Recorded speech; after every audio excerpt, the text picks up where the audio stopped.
The year is late 2007. The Iraq War is coming to an end, and American forces are trying to rebuild. Sergeant Matthews and his spotter, Sergeant Isaac, are sent to a pipeline construction site in the middle of nowhere. Every single American worker at this site has been murdered.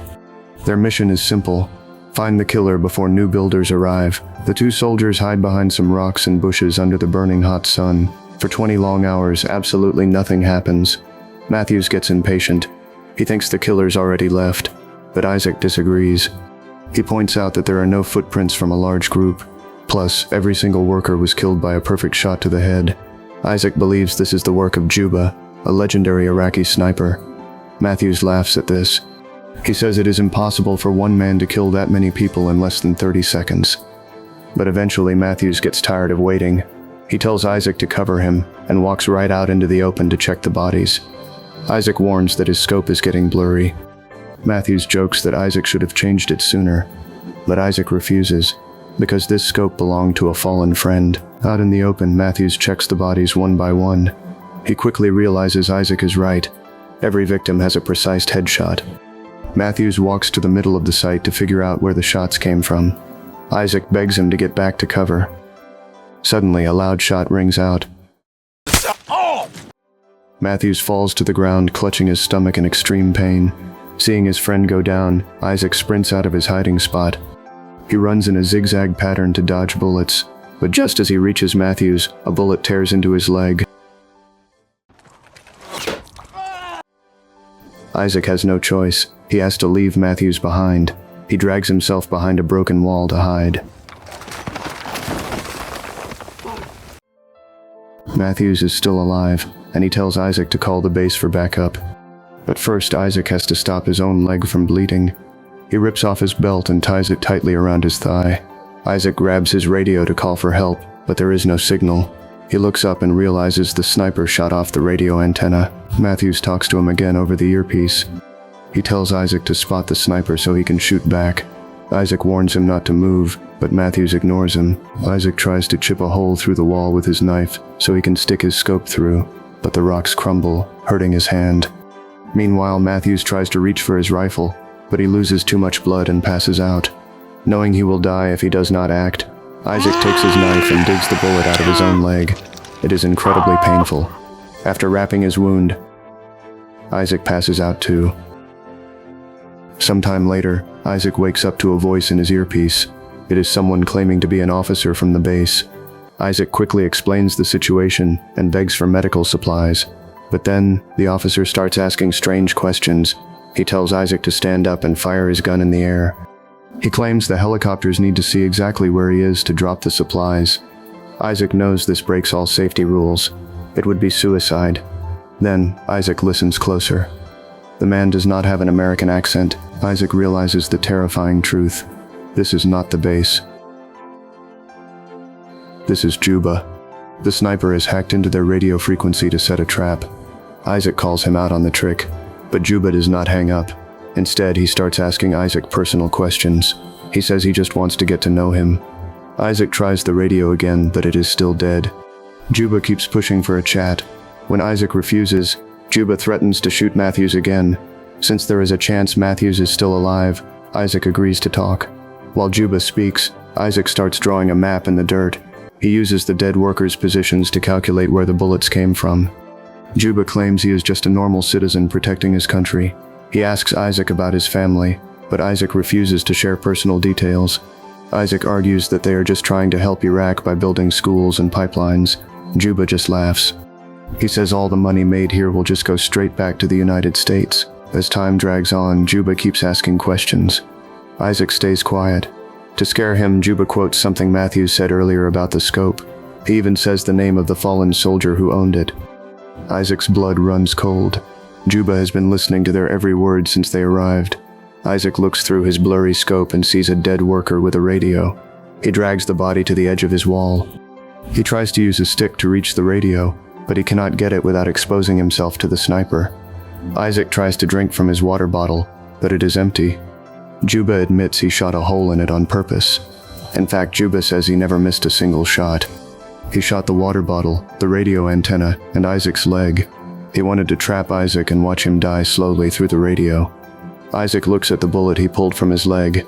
By asking sneaky questions, he figures out exactly what kind of rifle Juba is using. Isaac calls him a terrorist, but Juba laughs again. Juba points out that the Americans are the ones who invaded a foreign country with guns. While Juba talks, Isaac does more math. He looks through his scope and finally figures it out. Juba is hiding under a massive pile of trash. Isaac realizes this man has been surviving in the extreme heat for a long time. He truly is a professional. Juba denies being the famous sniper. He still claims to be a regular guy. Because of his accent, Isaac guesses Juba used to be an American soldier who betrayed them. Juba says that is not true either. He claims he only kills people who attack him first. To pass the time, Isaac shares a story. He talks about his childhood best friend and how they joined the army together. But the heat and dehydration start to take over. Isaac collapses to the ground. He hears Juba say he is going to staple his tongue to his chest. Isaac will not give up. He puts his jacket and helmet on his rifle and lifts it above the wall. But Juba does not fall for it. The helmet falls on the wrong side of the wall. Now Isaac has no protection for his head. He starts to cry over his own silly mistake. Hours pass. Isaac gets desperate. He makes a run for it. He sprints to a dead body, grabs a bag and a radio, and runs back to his wall. Juba fires shots at him, but Isaac manages to dodge them all. Inside the bag, Isaac finds water and some candy. He eats and drinks greedily. Sadly, this radio is broken too. As punishment for taking a risk, Juba shoots the wall. The impact completely destroys Isaac's scope. Suddenly, Isaac hears a noise in his earpiece. It is Matthews. He is still alive. Isaac yells out Juba's location. Matthews grabs a piece of metal and uses it like a mirror to look toward the trash pile. While Matthews moves very slowly to grab his rifle, Isaac keeps Juba distracted with small talk. Isaac learns that Juba used to be a teacher in Baghdad. He turned into a killer after his students died in an American attack. Worst of all, the broken wall Isaac is hiding behind is actually the ruins of Juba's old school. Juba asks why Isaac still carries the broken scope. Isaac stays quiet. Juba threatens to shoot Matthews again. To save his friend, Isaac finally tells the truth. He admits the scope belongs to his old friend. Isaac confesses that he accidentally killed his friend during a fight, and he has been lying about it ever since. While Isaac talks, Matthews gets his rifle ready. He blindly fires all his bullets at the trash pile. Isaac fires his gun too, so Juba thinks Isaac is the only one shooting. But just as Matthews goes to reload, Juba shoots him in the shoulder. Isaac yells at Matthews to crawl to safety behind the wall. Isaac leans over the edge to help him. But Juba fires again, hitting Matthews right in the head. Isaac watches his friend die. He completely breaks down, crying that he just wants to go home. Juba tells him that if he really wants to leave, he is free to go. He promises not to shoot, but Isaac does not trust him. Juba asks why Isaac is even still in Iraq if the war is over. Isaac pauses. He finally admits the real reason he is there. He says he came back to the war zone because he killed his own friend. He had accidentally shot his sniper partner and told everyone the enemy did it. The guilt brought him back. Just then, Isaac hears voices on the damaged radio. He gets excited, thinking he finally has a signal, but his hope vanishes. He can hear the American soldiers talking, but he cannot send any messages back. Then, Isaac hears something terrifying. Juba joins the conversation. Juba uses Isaac's name and pretends to be an injured American. Isaac finally understands Juba's grand plan. Juba has been hacking the radios this whole time. He fakes being a hurt soldier to lure American backup teams right into his killing zone. Isaac yells into the radio trying to warn the other soldiers, but it is useless. Later, Isaac wakes up in agony. A crow is pecking at his wounded leg. The birds think he is already a dead body. Knowing he has to act, Isaac ties a rope to a stick. He uses it to drag Matthew's rifle over to his hiding spot. He aims the rifle right at the trash pile. Right at that moment, American helicopters fly in. They have no idea it is a trap. Wanting to save the rescue team, Isaac pushes his broken wall over. The wall crumbles, creating a massive cloud of dust.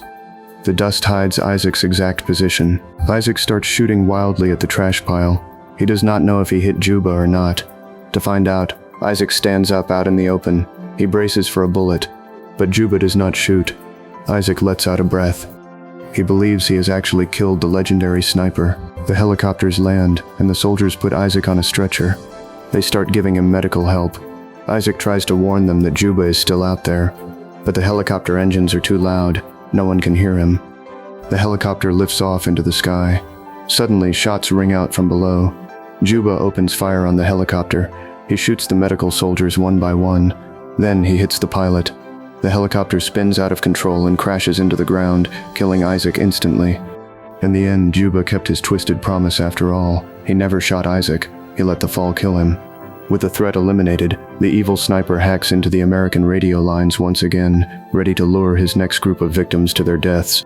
Make sure to subscribe and turn on notifications so you can watch more videos like this. Thanks for watching.